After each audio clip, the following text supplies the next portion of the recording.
இப்போ பாருங்கள் நல்லா டேஸ்ட்டான நெத்திலி சம்பல் எப்படி செய்கிறதுன்னு பார்க்கலாம். அதுக்கு நெத்திலியை நம்ம நல்லா சுடு தண்ணி ஊற்றி நல்லா உரசி கழுவி ஊற வச்சு கழுவி எடுத்துடணும். அதுக்கப்புறம் பாருங்கள் எண்ணெயை ஊற்றிக்கலாம். எண்ணெய் சூடானோடனே நம்ம அந்த கருவாடு அந்த நெத்திலியில் வந்து நல்லா தண்ணியெல்லாம் வடித்து வச்சுருக்குறோம். அதை வந்து நம்ம போட்டு பொரித்து எடுத்துக்கலாம்.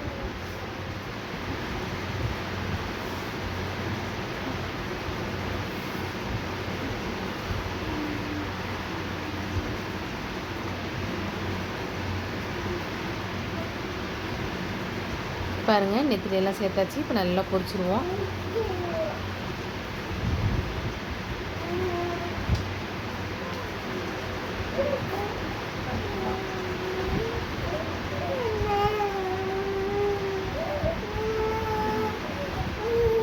பாருங்கள் நெத்திலியெல்லாம் நல்லா பொரிஞ்சிருச்சு. இப்போ நம்ம அரிசி எடுத்துருவோம் எல்லாத்தையும். இதேமாதிரி எல்லா நெத்திலையும் அரிசி எடுத்துகிட்டு நம்ம அதே எண்ணெயை அடுத்து நம்ம தாளிக்கிறதுக்கு யூஸ் பண்ணிக்கலாம். பாருங்கள் நெத்திலியெல்லாம் எடுத்தாச்சு. இப்போ பாருங்கள் தாளிக்கிறதுக்கு வெங்காயம் கருவேப்பிலை போட்டுக்கலாம். பெரிய வெங்காயம்,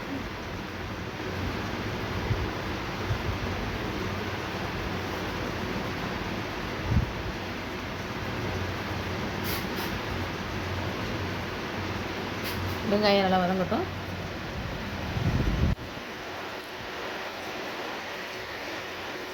பாருங்கள் நல்ல வெங்காயம் வதங்கிட்டு இருக்கு. இந்த டைமில் நம்ம அரைக்கிறதுக்கு பாருங்கள் தக்காளி பழம் சேர்த்துக்கலாம். வெங்காயம் நிரப்பமாக இருக்கணும், அதேமாதிரி வெங்காயமும் இருக்கணும். பாருங்கள் தக்காளி பழம்லாம் சேர்த்தாச்சு. அடுத்து பாருங்கள் சின்ன வெங்காயம், வரமிளகா, பூண்டு நல்லா நிரப்பமாக போட்டுக்கணும்.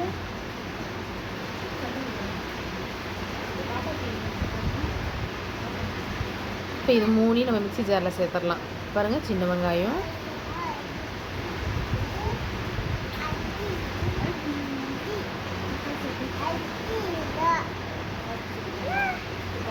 பூண்டு,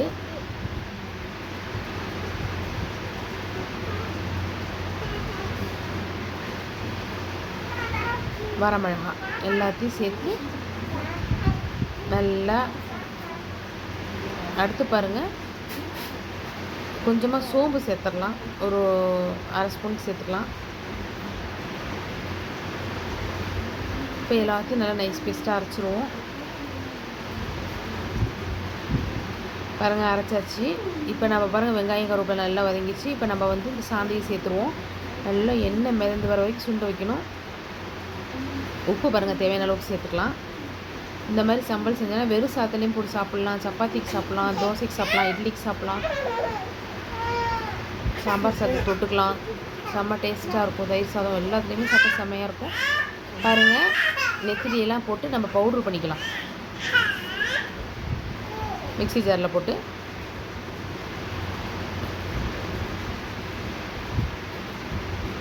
பாருங்கள் இந்த பக்கம் சாந்து வதங்கிட்டு இருக்கு. நல்லா எண்ணெய் மிதந்து வருது பாருங்கள். இந்த மாதிரி செஞ்சு வச்சிட்டோம்னா ஒரு வாரம் 10 நாள் கூட வீணாக போகாது. ஃப்ரிட்ஜில் வச்சுட்டு நம்ம தேவையான போது எடுத்து சூடு பண்ணிக்கலாம்.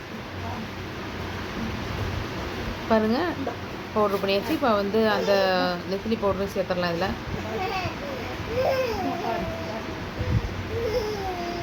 போட்டு நல்லா சிம்மில் வச்சு வதக்குவோம். நல்லா மிதந்து வரட்டும் எண்ணெயும்.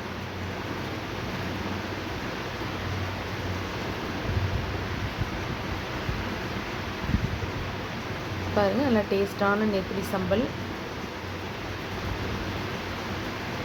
பிடிச்சிருந்தா லைக் பண்ணுங்கள், ஷேர் பண்ணுங்கள், கமெண்ட் பண்ணுங்கள். மறக்காமல் சப்ஸ்கிரைப் பண்ணுங்கள். தேங்க்ஸ் ஃபார் வாட்சிங் this video. Bye bye friends.